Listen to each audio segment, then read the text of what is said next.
Arestado sa buy-bust operation ng isang tulak ng marijuana sa Mandaluyong City. Paliwanag ng suspect, kailangan daw niyang kumite para matulungan ang kanyang mga magulang. Narito ang report ni Jay Sabat. 1 kilo ng hinihinalang marijuana ang nasabat ng Mandaluyong Police at Anti-Vice Unit sa isinagawang buy-bust operation sa General Calentong Street, mag-alas 12 ng hating gabi. Naaresto sa operasyon ang umunay tulak na si Nixon Pandusulan. Ayon sa suspect, binili niya raw sa isang nagngangalang Arnel ang 1 kilo ng marijuana sa halagang 6,500 pesos. Kanya raw itong hinahati at binibenta. Wala raw siyang permanenteng trabaho, pero kailangan daw niyang tulungan ang kanyang mga magulang.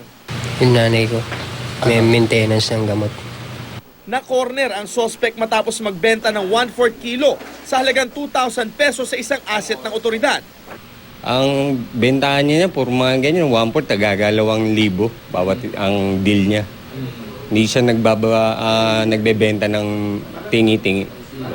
Mape-prevent natin yung mga kabataang nalululong sa ganitong bisyo.